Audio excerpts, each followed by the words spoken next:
Hey guys, welcome to Sippin' and Spillin' with Sid from 3 Mississippi. How are you doing today? I hope you're having a good beginning of your week.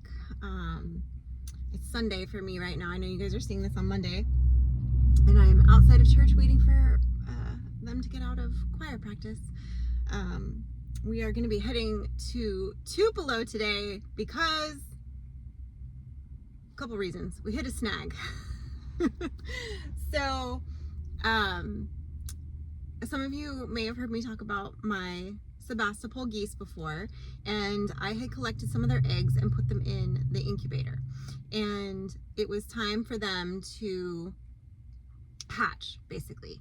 And I have two that are out of the shell completely. Now, important to note, I had to hand turn these because they were too big for the turners. So I had to hand turn them several times a day. And then I essentially put them on lockdown on, what day was it? Friday, I think was their lockdown day. And basically that means you stop turning them and you up the humidity. And so I had actually upped the humidity like the night before because sometimes at night it dips.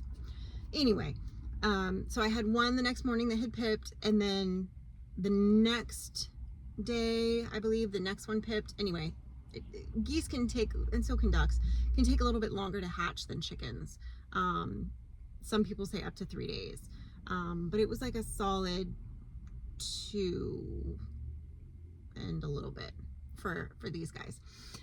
They ended up hatching, and they hatched yesterday, about mid-morning, probably around this time yesterday, to be honest, now that I think about it. And so they're still sitting in the incubator. I like to leave them in there for about 24 hours. Sometimes I'll go a little bit longer, like closer to 36, depending on when they hatched, and sometimes they take a little longer to dry out than others, and you know, it just depends. And then sometimes I'll also leave them in there for the additional day or so, because with the other eggs in there, when they hear the chirping and the calling, it helps them to come out of their shell, so to speak, literally and figuratively, I guess. You'll start hearing them chirp and all of that. So I do still have some more goose eggs in there, but goose eggs are really hard to candle, and I've had a really hard time seeing development in them.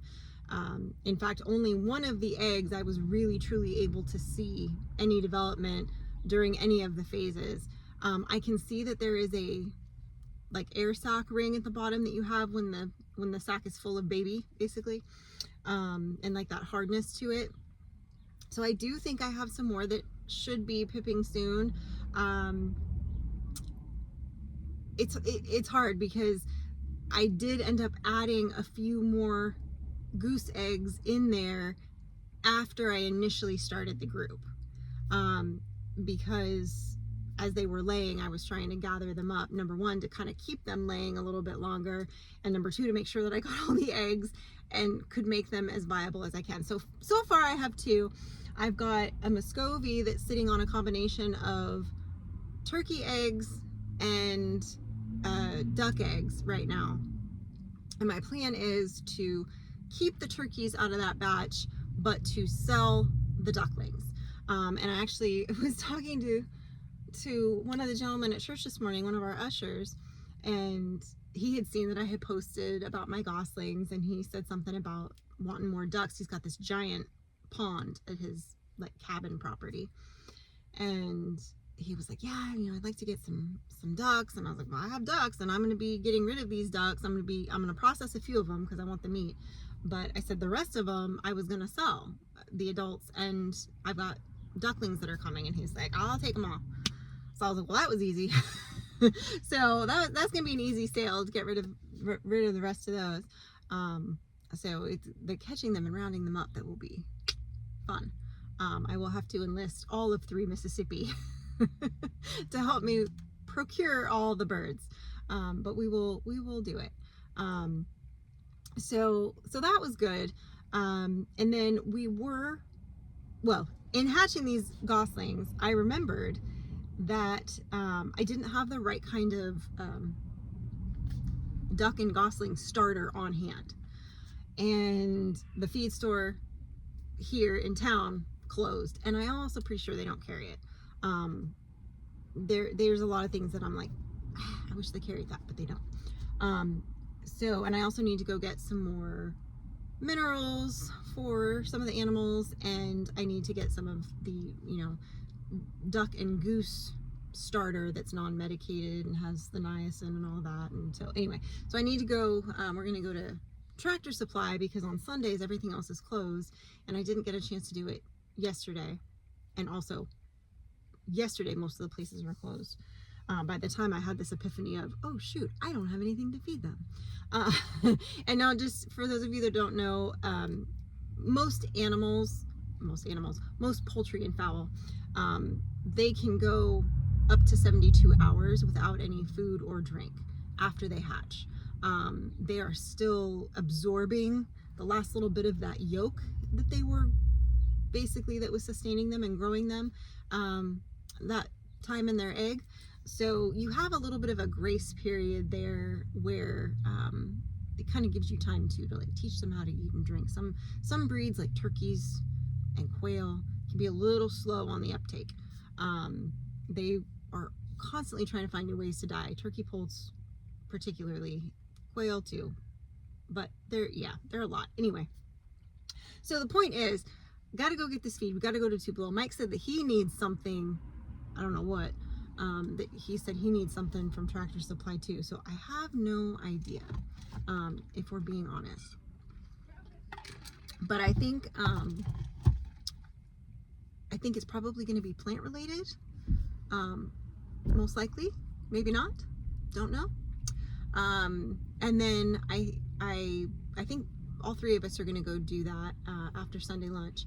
And then of course it's spring break this week, so there's no youth activities or anything. So I don't have to run back into town and wait for her to get out of church and do all of that. So I'll probably get a jump start on my editing for this week today, and maybe get a couple things done. Now the brooder.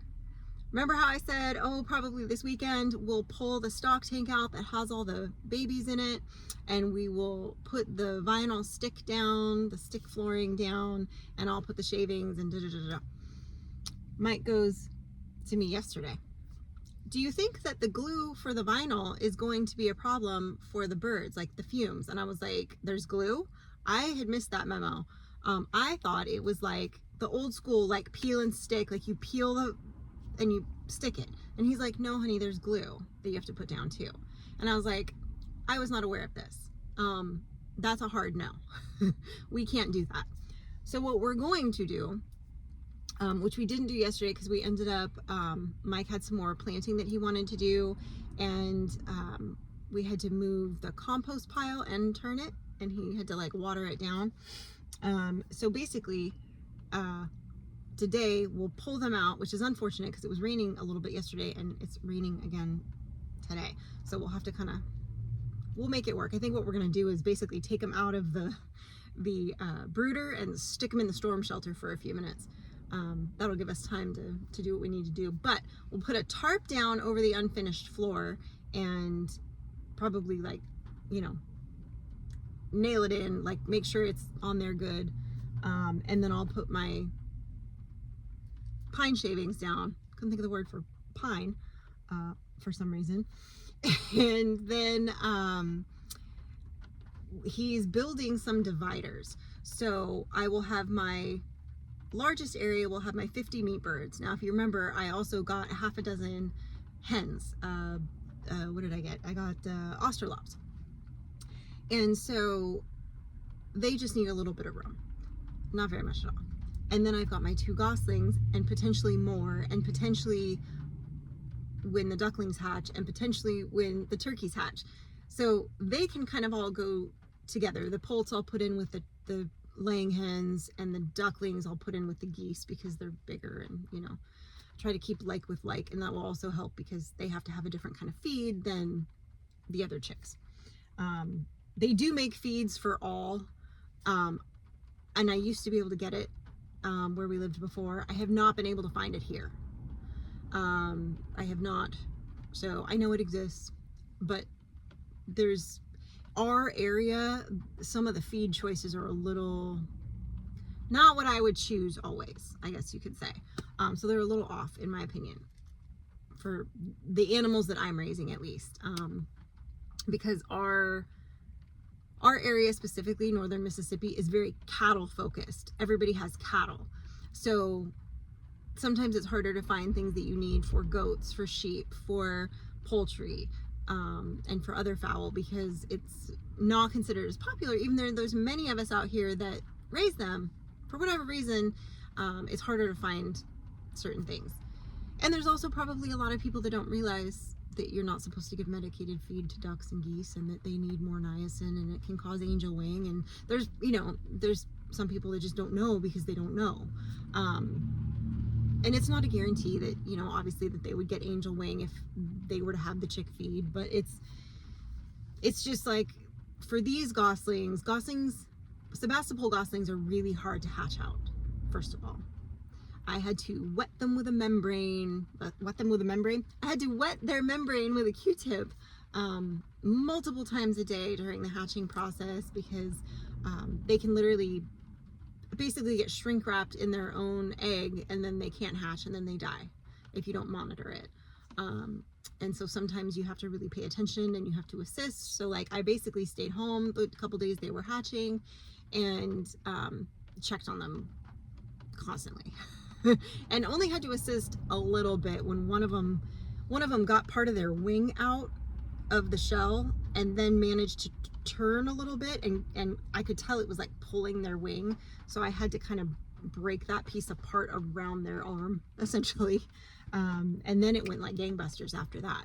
So, but you do have to be careful when you're assisting, because all those blood vessels that are supplying blood and nutrients to the chick that's developing, if you prematurely assist it when it first pips, you can basically cause it to bleed to death. You have to really look at those membranes and see if the veins have kind of dried out and are receding a little bit, and kind of looking like they're not supplying blood anymore. It's a process that happens during the hatching period. So if you do it prematurely, you can basically kill them. And we've all had it happen to us when we've had an animal that's been stuck, and we thought we were being careful, and it wasn't meant to be. We've all had it happen, I'm sure, especially if you've hatched out a lot of birds. It happens. But I will be selling those geese, however many more hatch out, and so I do want to make sure that I give them the best start that I can as well, so that they don't develop things like angel wing or any deficiencies, at least while they're in my care. So doing that, and then of course the ducklings. Now I guess Mr. Leland will be buying all my ducks, so that's exciting, because that means I don't have to. I was like, oh, I have to put an ad in the ag paper, I'll put a post on Facebook that I have them available, and just for a random conversation at church. Solved all my problems on that one, so that's good. Mike will be happy. It means his garden will be safe, because we've been having a heck of a time of keeping them corralled, and the fencing broke, basically. Not the fencing didn't break, but the electric thing that makes it electric for the poultry netting broke. The battery went kaput, and we had thought we fixed it, and it didn't fix it, and he took it even more apart, and he's like, it's shot. So it's basically not been doing anything, but the dogs are right there, so we have not had any predator issues, because the dogs don't let anything near them without alerting. So they have been just priceless when it comes to that. But anyway, that means that everybody's been kind of wandering a lot more. So especially now that things are starting to green up, and they're wanting to go kind of look and see what's available. So that means when he starts planting his garden, in the beginning of April, they're going to be wanting to go there. So I need to make sure that we round everybody up, all the ducks. The ducks are the biggest problem when it comes to that. So like I said, I'll have to get all through Mississippi. It'll be a hands-on thing to catch all these ducks, and throw them all in a crate or 2 or 3, and truck them on over to Mr. Leland's place and release them for him over there. And then of course have the whatchamacallit, the few that we're going to keep, that we're going to process out for meat for us. So, which maybe we'll end up processing a couple more out, just, you know, so that we can, I had a couple people kind of curious about trying them, so I might try to do that. We'll see how it goes. You know, this is sort of Mike's crazy busy season with getting his garden ready and prepping his soil and getting his seed starts, and like I said, I think I mentioned in another video that like I really don't see him much this time of year. You know, he'll be out in the shop till midnight, he'll be outside until, you know, we don't eat dinner together because he's outside until well past dark, and I can't eat dinner at 9 o'clock at night the way he can. It just doesn't work for my life. So, you know, a lot of times we don't eat dinner together during this time of year.